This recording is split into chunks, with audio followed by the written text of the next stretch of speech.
Hi, and welcome back to my YouTube channel. I'm okay. Are you okay? Are you okay? Physically, emotionally, spiritually? Some of you might remember a book that came out years ago called I'm Okay, You're Okay. And there was another similar book called Games People Play. And they were, and I'll put some links to some of this stuff underneath afterwards, but for many years I've been working with people in different roles, in different jobs, government jobs, and also as a volunteer.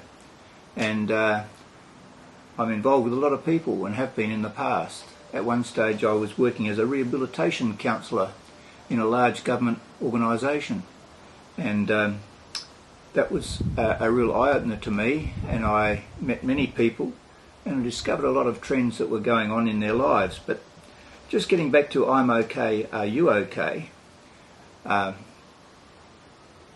Some of us, the premise in that book was that you can be I'm okay, you're okay, I'm okay, you're not okay, nobody's okay, and it goes on. So, and the idea is to get to the point where I'm okay and you're okay. And that can be quite challenging, can't it? And I'm well aware that many of us, particularly as we older ones are getting older, now I've got a mozzie attacking me probably, as we're getting older we get lots of physical ailments and aches and pains, and I do a lot of voluntary work in a nursing home, and we come across dementia there, of course. And some people think that once you've got dementia you're not okay, and to a certain extent you're not, but you can still have a quality of life, and I see that. We take part in help out with community singing and indoor bowls and a church service over at the nursing home. And some of the people, particularly in the community singing, people with dementia actually come alive. They remember the words without even the songbook, and they have a certain amount of joy. And also the people with indoor bowls and the people in the church service, sometimes they will say that was really helpful, even though they've got some dementia or partial dementia.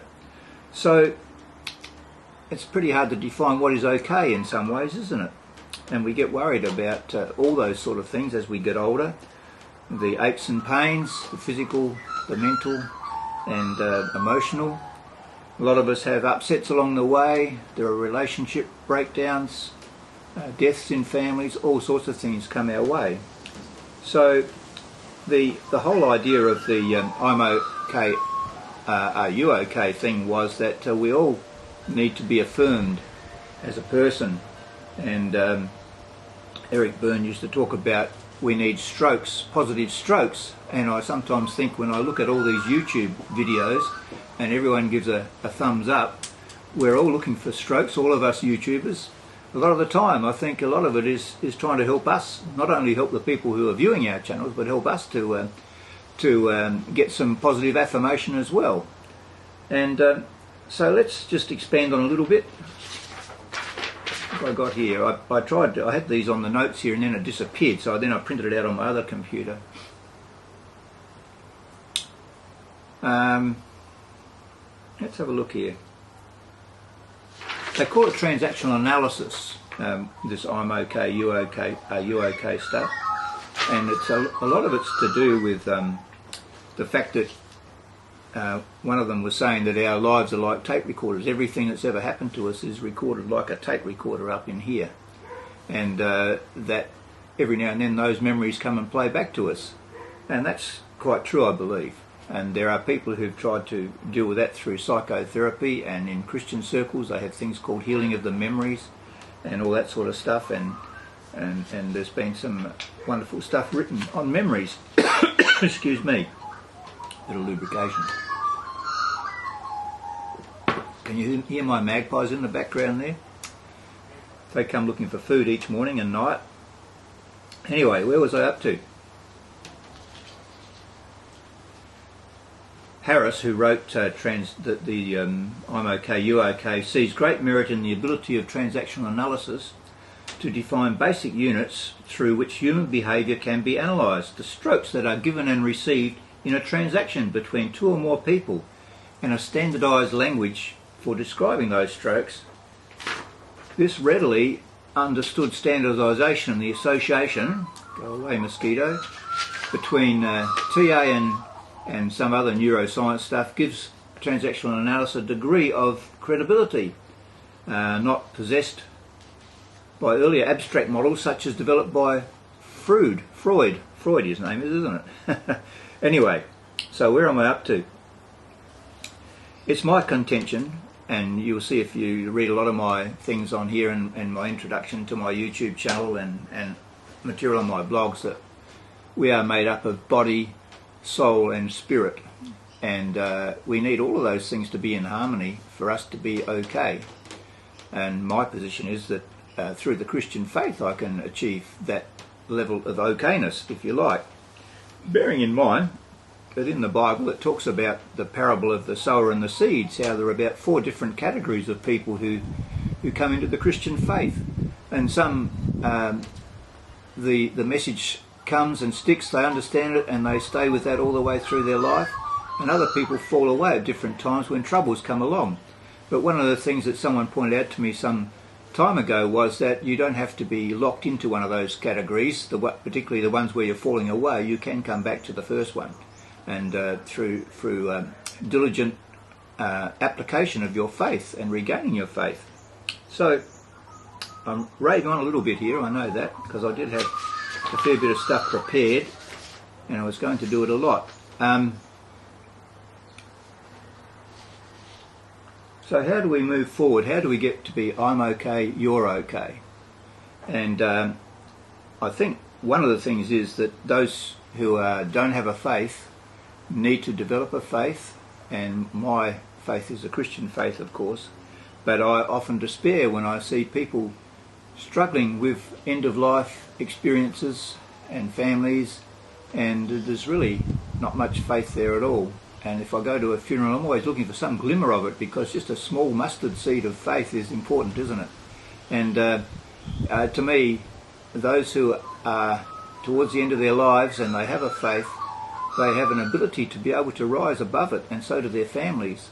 And one of the things I've noticed over the years is that even people that you might not suspect have some faith and are dying and whatever, I've visited people and I've offered to pray with them, and all too readily they accept my offer to pray.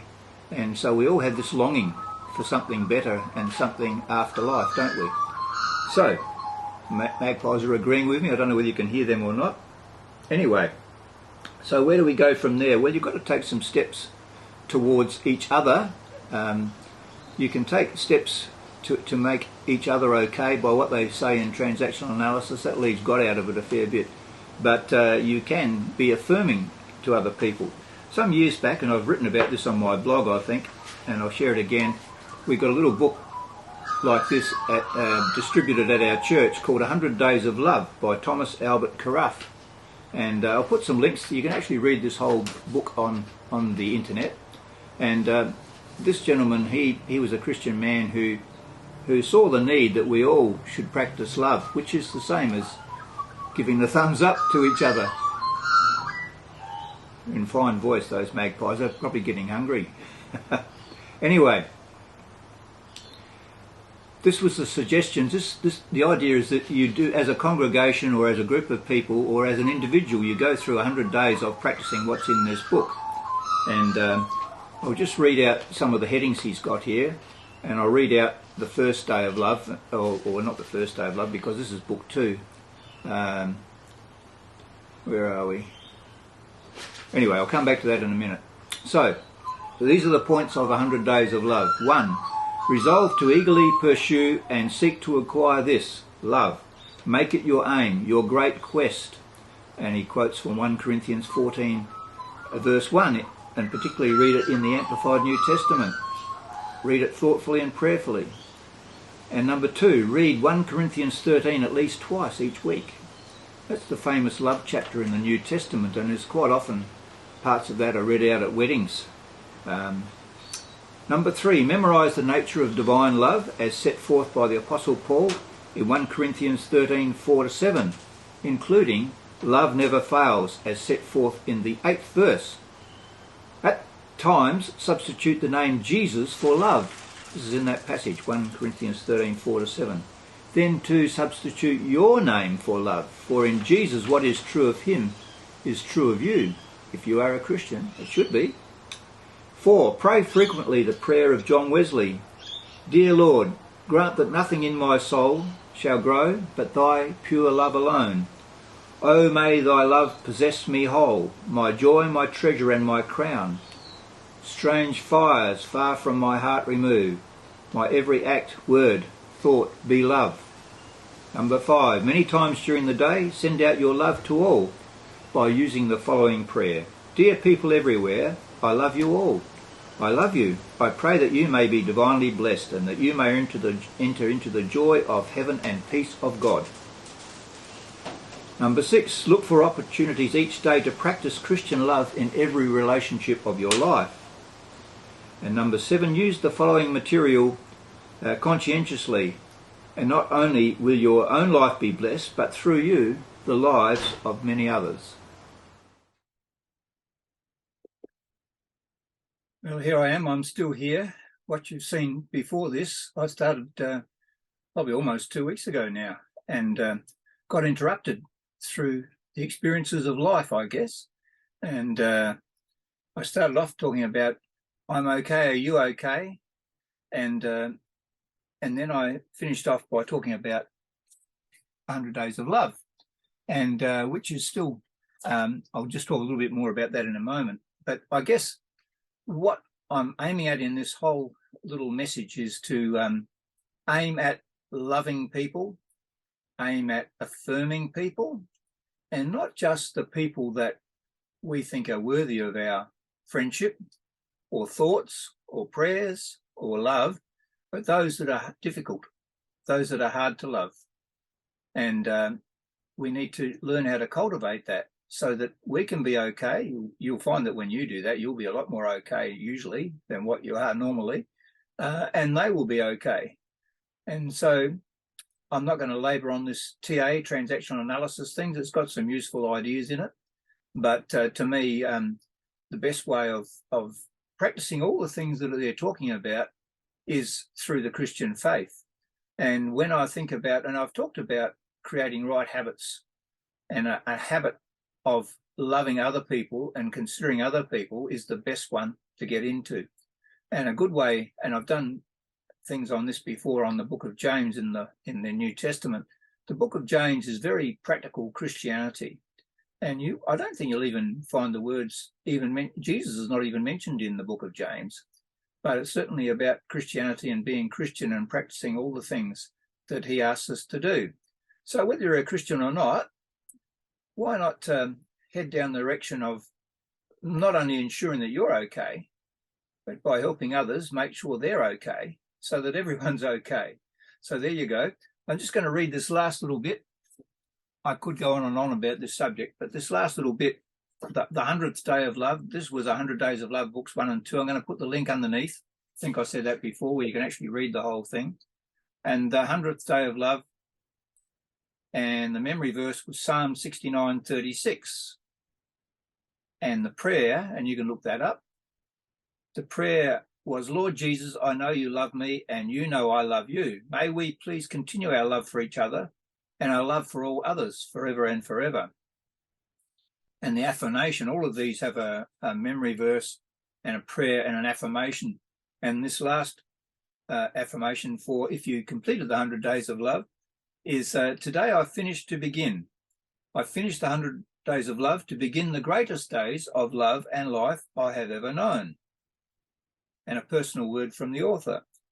Dear reader, as you have now completed these 100 Days of Love, will you have a go at doing that? Of course, we will want, as you have now completed these 100 Days of Love, you, of course, will want to continue this great adventure of love. Go over the material in this book again and again. Truly make divine love your aim, your great quest. Let God's love fill your life to overflowing and to the blessings of all about you. So there you go. As I speak, a number of older friends of ours through our church are in hospital. 3 of them at this very moment are in hospital, and one is about to have an operation in about an hour or less than an hour, a serious operation. So our thoughts are to those guys, but there are people all over the world that are going through things at the moment, and we just need to be mindful of them and mindful of each other. So thanks for watching. Like if you like, subscribe if you wish, and I'll see you next time.